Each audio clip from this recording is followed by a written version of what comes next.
하나님의 말씀은 여호수아서 3장 1절부터 13절까지입니다. 한 절씩 교독합니다. 또 여호수아가 아침에 일찍이 일어나서 그와 모든 이스라엘 자손들과 더불어 시딤에서 떠나 요단에 이르러 건너가기 전에 거기서 유숙하니라. 사흘 후에 관리들이 진중으로 두루 다니며 백성에게 명령하여 이르되 너희는 레위 사람 제사장들이 너희 하나님 여호와의 언약궤 매는 것을 보거든 너희가 있는 곳을 떠나 그 뒤를 따르라. 그러나 너희가 그 사이 거리가 2000규빗쯤 되게 하고 그것에 가까이 하지는 말라. 그리하면 너희가 행할 길을 알리니 너희가 이전에 이 길을 지나보지 못하였음이니라 하니라. 여호수아가 또 백성에게 이르되 너희는 자신을 성결하게 하라. 여호와께서 내일 너희 가운데 기이한 일들을 행하시리라. 여호수아가 또 제사장들에게 말하 이르되 언약궤를 메고 백성에 앞서 건너라 하며 곧 언약궤를 메고 백성에 앞서 나아가니라. 여호와께서 여호수아에게 이르시되 내가 오늘부터 시작하여 너를 온 이스라엘의 목전에서 크게 하여 내가 모세와 함께 있었던 것 같이 너와 함께 있는 것을 그들이 알게 하리라. 너는 언약궤를 맨 제사장들에게 명령하여 이르기를 너희가 요단 물가에 이르거든 요단에 들어서라 하라. 여호수아가 이스라엘 자손에게 이르되 이리 와서 너희 하나님 여호와의 말씀을 들으라 하고 또 말하되 살아계신 하나님이 너희 가운데 계시사 가나안 족속과 헷 족속과 히위 족속과 브리스 족속과 기르가스 족속과 아모리 족속과 여부스 족속을 너희 앞에서 반드시 쫓아내실 줄을 이것으로서 너희가 알리라. 보라 온 땅의 주의 언약궤가 너희 앞에서 요단을 건너가나니 이제 이스라엘 지파 중에서 각 지파에 한 사람씩 12명을 택하라. 온 땅의 주 여호와의 궤를 맨 같이 있습니다. 온 땅의 주 여호와의 궤를 맨 제사장들의 발바닥이 요단 물을 밟고 멈추면 요단 물 곧 위에서부터 흘러내리던 물이 끊어지고 한 곳에 쌓여 서리라. 아멘. 여호수아서 강의 세 번째 시간이고요. 오늘은 살아계신 하나님이라고 하는 제목으로 하나님의 말씀을 증거하겠습니다. 오늘 설교는 여호수아서 3장과 4장을 내용으로 합니다. 여리고 성을 정탐하고 돌아온 두 사람의 보고를 들은 후에 여호수아는 온 이스라엘 백성들을 이끌고 요단을 건널 준비를 하게 됩니다. 하지만 그 많은 이스라엘 백성들을 이끌고 어떻게 요단강을 건널 것인가 하는 것이 문제가 되는 것이죠. 요단강 그 건너편에 약속의 땅이 저만치 보이지만 물이 넘치는 그 강을 이 수많은 백성들이 건넌다고 하는 것은 사실 가능하지 않은 그런 일로 보였습니다. 여러분, 오늘 우리가 읽은 이 요단강 도하 사건은 하나님께서 진퇴양난에 빠져 있는 이스라엘에게 하나님께서 어떤 분이신지, 과연 택한 백성, 하나님께서 구원하신 이스라엘 백성들이 과연 자신의 운명을 맡겨도 될 만한 존재가 되시는지를 보여주는 사건이라 하겠습니다. 여호와 하나님은 이제 요단강 앞에 이르러 막막해하는 이스라엘 백성들에게 자신이 어떠한 존재인지를 아주 확실한 방식으로 그들에게 보여주려고 하시는 것입니다. 오늘 우리는 이 말씀을 통해서 우리가 믿는 하나님이 어떤 분이신지를 다시 한번 깊이 생각하고 깨닫기를 원합니다. 먼저 하나님은 언약궤를 앞세워 가게 하십니다. 그것을 명령하세요. 이스라엘 백성들의 진중에 있었던 언약궤, 법궤, 제사장들에게 그 법궤를 메고 먼저 앞장서 가라 이렇게 명령하십니다. 그리하면 거리를 두고 온 이스라엘 백성들이 일어나 그 법궤를 바라보고 따라가게 될 것을 명령하시는 것입니다. 이 말씀은 가나안 전쟁을 주도해 가실 분이 누구인지를 확실하게 보여주시는 말씀이다. 이렇게 생각할 수 있습니다. 2절과 3절, 여호수아서 3장 2절과 3절 이렇게 되어 있습니다. 사흘 후에 관리들이 진중으로 두루 다니며 백성에게 명령하여 이르되 너희는 레위 사람 제사장들이 너희 하나님 여호와의 언약궤를 매는 것을 보거든 너희가 있는 곳을 떠나 그 뒤를 따르라 이렇게 되어 있죠. 여러분 하나님의 영적인 전쟁터인 이 세상에서 우리를 앞세워 놓고 빨리 가서 싸워 이렇게 뒤에서 뒷짐을 지고 서 계시는 분이 아니라고 하는 것이죠. 전쟁이라는 것을 치르게 되면 지휘관들이 굉장히 중요한데 특별히 소대장들이 굉장히 중요합니다. 앞장서서 그 지휘관이 나를 따르라 하지 않으면 누구나 다 겁에 질려 있기 때문에 총탄이 쏟아지는 그 전장에서 병사들이 앞장서 나가기 어렵죠. 그래서 그 군대 그 소대를 이끄는 그 지휘관은 총 한 자를 들고 또는 소총을 들고는 나를 따르라 하면서 먼저 솔선해서 돌격히 앞으로 나아갑니다. 그것을 보고 지켜보는 그런 병사들이 그 소대장을 따라 함께 그 전장에 뛰어들게 되는 것이죠. 바로 하나님께서 자신의 임재를 상징하는 법궤를 앞세워 먼저 가게 하시고 그것을 보고 온 이스라엘이 뒤따르게 한 이유가 바로 여기에 있습니다. 이제 가나안 땅에 들어가려고 합니다. 전쟁을 치러야 할 것입니다. 하나님은 자신의 임재를 상징하는 법궤를 앞세워 가게 하심으로써 이 전쟁이 누구에게 속한 것이며 또 이 전쟁에 앞서 싸우시는 분이 누구인지 그것을 온 이스라엘 백성들에게 보여주려 하시는 것이죠. 모세는 이미 신명기에서 이 사실을 감동적으로 말한 적이 있습니다. 신명기 1장 30절 너희보다 먼저 가시는 너희 하나님의 여호와께서 애굽에서 너희를 위하여 너희 목전에서 모든 일을 행하신 것 같이 이제 너희를 위하여 싸우실 것이다. 이렇게 출애굽 2세대들에게 이야기한 적이 있습니다. 레위 제사장들이 여호와의 언약궤를 메고 가면 온 이스라엘 백성들은 그 뒤를 따라가면 되는 것입니다. 그리고 마침내 언약궤가 요단강 앞에 멈춰 서게 됩니다. 하나님을 따라왔어요. 그런데 큰 장애물이 앞에 놓여 있게 된 것이죠. 요단강입니다. 이제 어떻게 할 것인가? 그런데 하나님 아주 놀라운 명령을 하시게 됩니다. 하나님이 여호수아에게 여호와의 언약궤를 맨 제사장들로 하여금 요단강으로 들어가도록 명령하라고 하십니다. 8절 말씀을 한번 보세요. 너는 언약궤를 맨 제사장들에게 명령하여 이르기를 너희가 요단 물가에 이르거든 요단에 들어서라 하라 이렇게 얘기를 해요. 무슨 상황인지를 여러분들이 머릿속에 상상해 보시기를 바랍니다. 하나님의 언약궤를 맨 제사장들이 있습니다. 요단강 앞에 섰어요. 그런데 하나님 여호수아로 하여금 그 하나님의 임재를 상징하는 언약궤를 맨 제사장들에게 빨리 들어가라 이렇게 명령하는 겁니다. 발을 내밀어서 요단강으로 앞서 들어가라 하는 겁니다. 물이 철철 넘쳐 흐르고 있는 요단강 물에 들어가라는 거예요.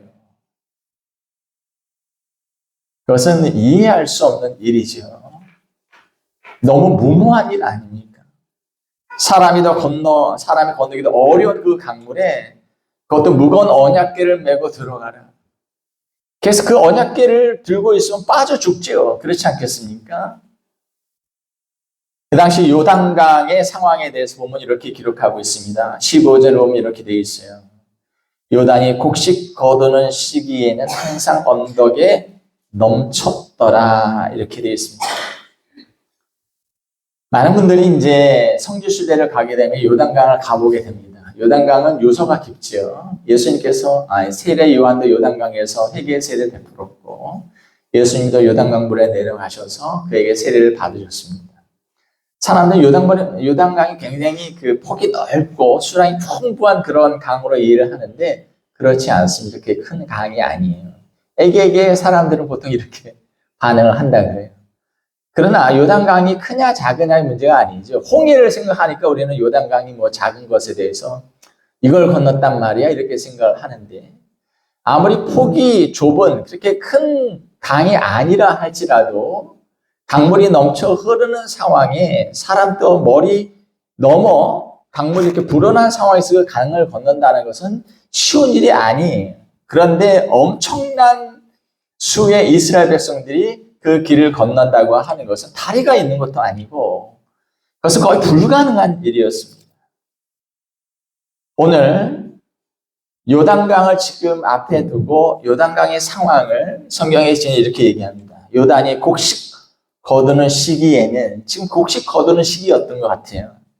항상 언덕에 넘쳤더라. 이때 요단강은 레바논의 눈이 높고 비가 많이 오는 때였기 때문에 1년 중 최고의 수위를 보이고 있었던 그런 때였습니다. 하지만 하나님은 지금 행하려고 하시는 일을 통해서 자신이 어떤 분이신지를 여호수아의 지도 아래 약속의 땅으로 진입하는 광야 이 세대들에게 분명하게 보여주고자 하셨다는 것이죠. 다시 말해 여호와 하나님은 그 어떤 것도 내가 택한 이스라엘, 내가 구원한 내 백성 이스라엘을 가로막을 수 있는 것은 없다라는 것을 지금 온 이스라엘 백성들에 가르치시고자 했던 것입니다. 하나님의 여호수아를 통해 언약궤를 맨 제사장들에게 요단강으로 들어가라고 명령하셨습니다. 여러분, 제사장들도 인간인데 어떻게 두렵지 않겠어요? 어떻게 들어가라는 거예요 도대체? 언약궤를 메고 있는데 이거 너무 무모한 거 아닌가? 헤엄쳐서 건넌다고 하는 것은 또 이해를 해주려고 하면 이해는 할 수 있어요. 그런데 이 언약궤를 메고 어떻게 하라는 거야? 왜 여기를 왜 들어가라고 하는 거야? 그런데 이 제사장들이 여호와의 명령을 듣고 발을 내밀자 아주 이상한 일, 아주 놀라운 일이 일어나게 됐습니다. 이 사건을 지켜본 목격자는 다음과 같이 기록을 하고 있습니다. 15절과 16절 말씀. 자, 15절부터 17절까지 말씀 한번 같이 읽어볼까요? 같이 읽겠습니다. 시작. 요단이 곡식 거두는 시기에는 항상 언덕에 넘치더라. 궤를 맨 자들이 요단에 이르며 궤를 맨 제사장들의 발이 물가에 잠기자 곧 위에서부터 흘러내리던 물이 그쳐서 사르단에 가까운 매우 멀리 있는 아담 성읍 변두리에 일어나 한 곳에 쌓이고 아라바의 바다 여매로 흘러가는 물은 온전히 끊어지매 백성이 여리고 앞으로 바로 건널세 여호와의 언약궤를 맨 제사장들은 요단 가운데 마른 땅에 굳게 섰고 그 모든 백성이 요단을 건너기를 맺을 때까지 모든 이스라엘은 그 마른 땅으로 건너갔더라. 이렇게 되어 있습니다. 이런 거예요. 자, 강은 높은 곳에서부터 아래로 흐릅니다. 물은 높은 곳에서 낮은 곳으로 흘러요. 그런데 여호와의 언약궤를 맨 제사장들의 발이 요단에 딱 들어서자마자 물이 딱 중단이 됐다는 거예요. 실험을 해봐도 똑같은 일이 벌어질 겁니다. 물이 딱 끊쳐지게 되면 거기서 벽을 이루겠죠. 그러면 흘러내리던 물은 상류 쪽으로 계속 차올라가겠죠. 그리고 딱 끊쳐지면 흐르던 물은 어떻게 되겠습니까? 계속 흘러 낮은 곳으로 흘러가게 되겠죠. 성경 기자가 지금 그렇게 얘기하는 거예요. 딱 끊쳐지면서 벽을 이루면서 상류 쪽으로 물이 계속 밀고 올라갔다는 거예요. 어디까지? 아담읍 변방까지 물이 계속 상류 쪽으로 차 올라갔다고 하는 겁니다. 그럼 흘러내리던 물은 어떻게 되겠습니까? 계속 흘러가겠죠? 어디까지 흘러갔다고요? 어디까지 흘러갔다고요? 아라바까지 흘러갔다 이렇게 되어 있습니다. 그러면서 거기에 마른 땅이 드러나게 되었어요. 그 길로 이스라엘 백성들이 지나가게 됐던 겁니다. 근데 하나님은 이 언약궤를 맨 제사장들로 하여금 그 중앙에 그냥 있으라고 하셨어요.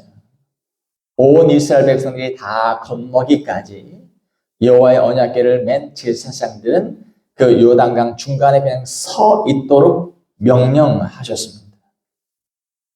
그런 동안 온 이스라엘 백성들은 그 길을 건너, 요단강의 그 길을 건너 그 건너편까지 다 건너갈 수가 있었던 것이죠. 왜 하나님은 이런 엄청난 일을 일으키셨는가라는 것입니다. 40년 동안이나 광야 생활을 했는데 요단강 주위를 며칠 돌아서 들어갈 수도 있지 않았겠습니까? 그런데 하나님은 불어 이 요단강까지 오게 하셨어요.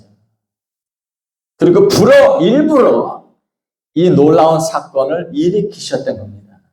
그 이유가 뭔가 우리는 그 이유를 10절의 한 단어에서 유추를 해볼 수가 있습니다. 여호수아서 3장 10절 말씀 읽겠습니다. 시작. 또 말하되 살아계신 하나님이 너희 가운데 계시사 가나안 족속과 헷 족속과 히위 족속과 브리스 족속과 기르가스 족속과 아모리 족속과 여부스 족속을 너희 앞에서 반드시 쫓아냈을 줄 이것으로서 너희가 알리라. 이렇게 있습니다. 요단강 도하 사건이 일어나기 전에 앞으로 하나님께서 너희를 위해 어떤 놀라운 기적 같은 일을 하나 일으키실 텐데 그 사건을 일으키시는 이유는 바로 여기에 있다. 이겁니다. 그것이 바로 10절 말씀이에요. 또 말하되 살아계신 하나님이 너희 가운데 계시사 가나안의 7 족속을 쫓아내실 것이다. 그런데 그 가나안의 7 족속을 쫓아내실 그 하나님은 살아계신 하나님이신 것을 너희에게 밝히 드러내 보여주시기 위해서 그 일을 행하실 것이다 라고 말씀하고 있는 겁니다.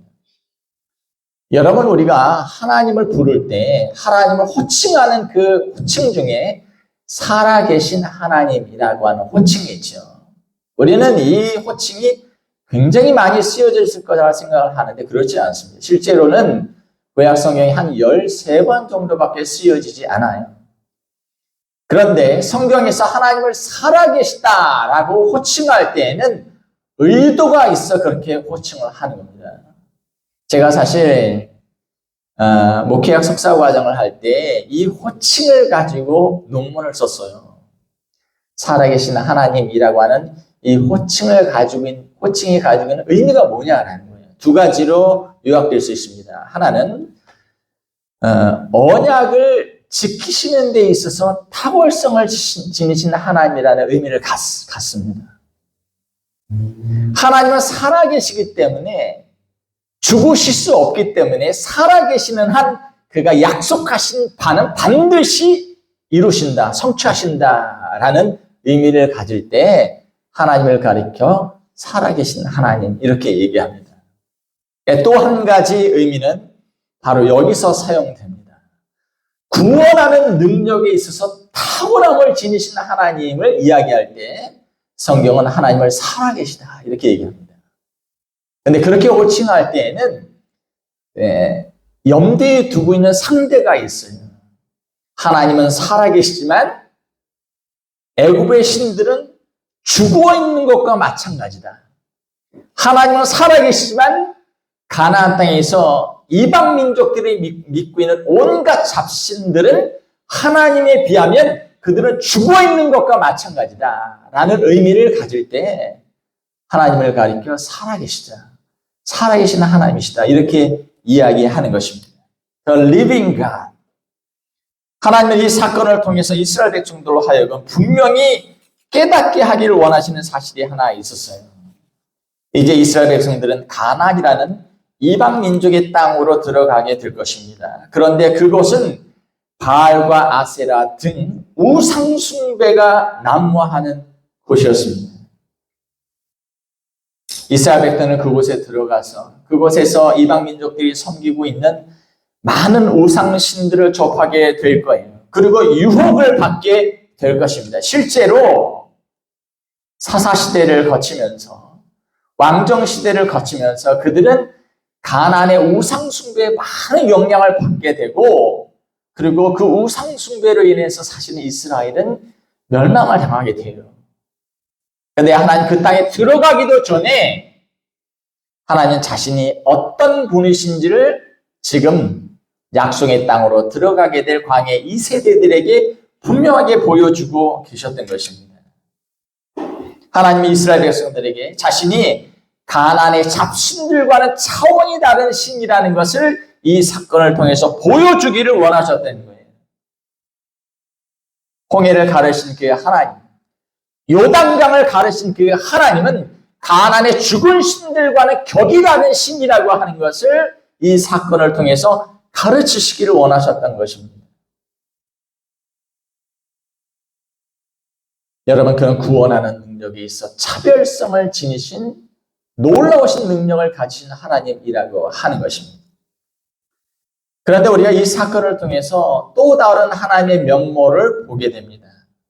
더불어 이 사건은 여호와 하나님이 자기 백성들을 지키시되 자신의 생명을 걸고 자기 백성들의 생명을 책임지시는 분이시라는 사실을 우리가 발견하게 됩니다. 여러분, 지금 하나님의 임재를 상징하는 언약궤를 맨 제사장들이 온 이스라엘 백성들이 요단을 건너는 동안 어디에 있어요? 요단강 중앙에 있어요. 중앙에서 움직이지 않고 하나님의 언약궤를 메고 있습니다. 그동안에 이스라엘 백성들이 그 옆을 지나서 다 건너가요. 그런데 이 강물이 지금 옆에 쌓여있지 않습니까? 강물이 쏟아지면 어떡할 거예요? 쌓여있는 엄청난 강물이 쏟아져서 제사장들, 법궤가 쏟아져 흘러내려가면 어떡할 겁니까? 17절 이렇게 돼 있죠. 여호와의 언약궤를 맨 제사장들은 요단 가운데 마른 땅에 굳게 섰고 그 모든 백성이 요단을 건너기를 마칠 때까지 모든 이스라엘 백성은 그 마른 땅으로 건너갔더라. 무슨 의미입니까? 만약 요단의 강물이 다시 쏟아져 흘러내리면 어떻게 할 것입니까? 하나님의 생각은 이런 거예요. 만약 요단의 강물이 내 백성 위로 쏟아져 흘러 그들이 죽게 된다면 나도 그들과 함께 죽겠다고 하는 의미인 겁니다. 하나님의 임재를 상징하는 언약궤가 강물이 흘러내려서 떠내려간다면 하나님의 임재는 완전히 수장되는 것이죠. 사라져버리는 것이죠. 하나님 그런 생각이었던 거예요. 하나님 자신의 생명을 걸고 자신의 임재를 걸고 자기 백성들의 안전을, 자기 백성의 안전을 지켜주시고자 했던 것입니다. 여러분, 하지만 하나님은 절대 죽으실 수가 없지요. 하나님은 자기 백성이 수장당하도록 절대 가만히 계시지 않을 것입니다. 그것이 바로 하나님의 법궤가 그 요단강 중앙에서 움직이지 않고 가만히 자기 백성들이 다 건널 때까지 그냥 가만히 서 있었던 이유예요. 자, 여러분, 저와 여러분이 믿는 하나님은 바로 이러한 하나님이십니다. 자기 백성들을 구원하시되 놀라운 능력으로 구원하신 그 하나님. 자기 백성들의 생명을 보호하시되 자신의 생명을 걸고 자기 백성들의 생명을 보호하시는 하나님. 온 이스라엘 백성들이 요단강을 마른 땅을 건너듯이 다 건너게 됩니다. 백성들이 요단강을 다 건너자 하나님은 여호수아를 통해서 여호와의 법궤를 맨 제사장들로 하여금 물 위로 올라오라고 했어요. 백성들을 다 건넜지요. 법궤를 맨 제사장들이 터벅터벅 걸어서 강 위로 올라오자 그때부터 벽을 이루고 있던 요단강이 다시 세차게 흐르기 시작을 했습니다. 여호수아서 4장 17절 18절 이렇게 기록되어 있습니다. 여호수아가 제사장들에게 명령하여 이르기를 요단에서 올라오라 하매 여호와의 언약궤를 맨 제사장들이 요단 가운데서 나오며 그 발바닥으로 육지를 밟는 동시에 요단물이 본 곳으로 도로 흘러서 전과 같이 언덕에 넘쳤더라. 그런데 오늘 말씀에 보면 4장에 보면 어떤 말씀이 나오냐면 요단 강물이 다시 흘러가게 하시기 전에 한 가지 일을 명령하십니다. 여호와의 언약궤를 맨 제사장들이 요단강 중앙에 있어요. 그런데 하나님께서 여호와서를 통해서 어떤 명령을 하시냐면 이스라엘 각 지파 중에 한 사람씩을 택하라. 그리고 각 지파를 대표하는 지도자들은 나의 제사장들이 법궤를 들고 있는 그 각 중앙으로 내려가서 큰 돌들 하나씩을 다 들어라 했습니다. 그래서 각 지파를 대표하는 사람들이 르우벤 지파부터 내려가서 그 강 바닥에서 큰 돌들을 가지고 올라옵니다. 그리고 한 사람씩 강 위로 올라와서 그 돌들을 탁탁탁탁 놓기 시작을 했어요. 돌이 몇 개가 됐을까요? 총 12개죠. 12개가 모이게 됐습니다. 그러고 나서 제사장들을 물 위로 올라오라고 했습니다. 돌 12개가 요단강 그 근처에, 길갈이라는 곳에 요단강 그 근처에 돌 12개가 쌓여져 있습니다. 여러분, 이것은 하나님께서 의도를 가지시고 명령하신 거예요. 지파의 수대로 돌 12개를 취하여 그것으로 대대로 기념할 기념물로 삼으라고 하신 것입니다. 사람의 기억은 쉬 잊혀져요. 그런데 시간이 오래 지나서 사람들은 그 길을 지날 때, 요단강을 지날 때 그 돌 무더기를 보게 되겠죠. 저기 뭐야? 돌들을 왜 저기다 쌓아놨어? 그 돌들을 본 사람들 중에는 이스라엘 백성들도 있을 겁니다. 그리고 아버지와 아들이 또 엄마와 딸이 가족들이 지나면서 아빠 뜬금없이 저 돌들은 뭐예요? 라고 물어보게 될 겁니다. 그때 이렇게 답변을 해주라고 하는 거예요. 여호수아서 4장 21절부터 24절까지 말씀입니다. 이스라엘 자손들에게 말하여 이르라. 후일에 너희의 자손들이 그들의 아버지에게 묻기를 이 돌들은 무슨 뜻이니까 하거든. 너희는 너희의 자손들에게 알게 하여 이르기를 이스라엘이 마른 땅을 밟고 이 요단을 건넜습니다. 너희 하나님 여호와께서 요단물을 너희 앞에서 마르게 하사 너희를 건너게 하신 것이 너희 하나님 여호와께서 우리 앞에 홍해를 말리시고 우리를 건너게 하심과 같으나니 이는 땅의 모든 백성에게 여호와의 손이 강하신 것을 알게 하며 너희가 너희 하나님 여호와를 항상 경외하게 하려 하심이라 하라. 이런 거죠. 아빠 저 돌이 뭐예요? 뭘 기념하는 거예요? 전에 우리 조상들이 이 요단강에서 이 요단강을 건널 때 우리가 믿는 여호와 하나님께서 자신의 임재를 상징하는 언약궤를 대제사장들에게 매게 하고 온 이스라엘 백성들이 안전하게 이 요단강을 마른 땅을 건너는 것처럼 건너게 하셨단다. 그때 여호와 하나님께서 그 요단강 바닥에서 돌들을 취해서 지금 이 돌탑을 만들게 하신 거야. 네가 믿는 하나님이 너와 나를 구원하신 하나님 바로 이런 하나님이시란다. 가나안의 많은 이방 민족들이 신들을 섬기고 있지만 우리가 믿는 여호와 하나님에 비하면 얼마나 보잘것없는 신들이니. 이 하나님에 비하면 이 가나안 땅 사람들이 믿고 있는 그 신들은 죽은 것과 같은 그런 신들 아니니.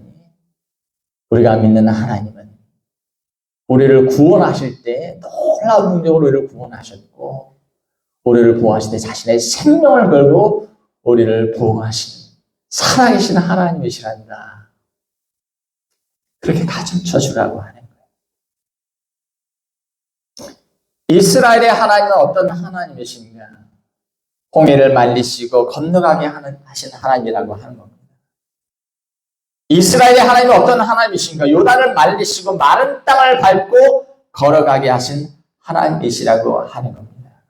그분이 바로 오늘 우리가 믿고 의지하는 살아계신 하나님이시라고 하는 겁니다. 여러분, 그렇게 성경에 등장하는 모든 하나님의 백성들이 모든 인생의 어려움 가운데 빠져있는 성도를 향해서 이렇게 외치고 있는 겁니다. 시편 146편 3절부터 5절. 귀인들 의지하지 말며 도울 힘이 없는 인생도 의지하지 말지니 그의 호흡이 끊어지면 흙으로 돌아가서 그날에 그의 생각이 소멸하리로다. 야곱의 하나님을 자기의 도움으로 삼으며 여호와 자기 하나님에게 자기의 소망을 두는 자는 복이 있도다.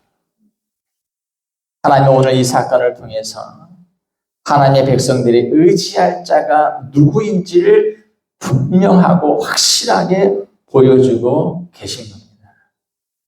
너희가 약속의 땅 가나안 땅에 들어가더라도 내가 누구인지를 분명하게 이 사건을 통해 기억하기를 바란다. 이 이야기는 우리에게 무엇을 말해주는가라는 겁니다. 하나님 우리의 인생을 지탱해 주실 수 있는 강한 능력의 주라고 하는 사실을 말씀하고 있습니다. 하나님 자신이 자신의 생명을 담보로 우리의 삶과 생명을 보장하고 계신다면 우리가 삶을 살아가는 데 있어서 얼마나 큰 힘과 위로가 될까요? 하지만 우리는 이러한 사실을 때로 잊고 살아갑니다. 그러나 기억해야 합니다. 하나님은 죽은 신이 아니세요. 그는 지금도 살아계시며 지금도 살아계셔 역사하는 하나님이신 것입니다. 우리의 삶을 강력하게 지탱해 주실 수 있는 우리가 참으로 의지할 분 여호와 하나님이신 것입니다. 우리 인생의 마지막 종착역까지 우리와 함께 하실 분더러 우리의 운명과 함께 하실 분 그분은 지금도 살아계신 여호와 하나님이신 것입니다. 여러분, 우리가 인생을 살아가면서 여러 가지 일들로 힘들어하고 또 어려워하고 또 실망해할 수 있어요. 하지만 오늘 본문은 우리로 하여금 넓은 고개를 다시 들고 처진 어깨를 다시 펴고 잃어버린 용기와 희망을 주님 안에서 다시 붙들도록 우리를 격려합니다. 왜냐하면 나와 내 가족 뒤에는 우리를 위해서 홍해를 가르시고 요단을 가르신 지금도 살아계셔 역사하시는 여호와 하나님이 버티시고 계시기 때문입니다. 기도하겠습니다.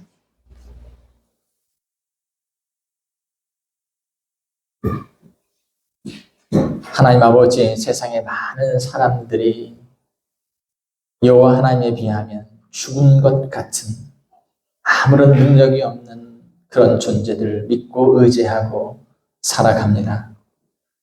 그러나 오늘 이 말씀을 통해서 우리를 구원하신 하나님, 우리의 가는 길을 인도해 가시는 하나님은 홍해를 마르게 하시고 또 요단을 갈라 마른 땅으로 건너가게 하신 능력의 주 하나님이신 것을 우리에게 가르쳐 주고 있습니다.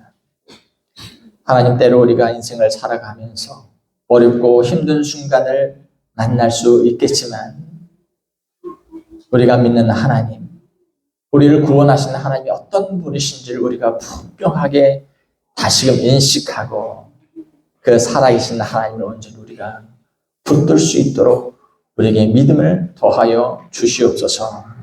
예수님의 이름으로 기도하옵나이다.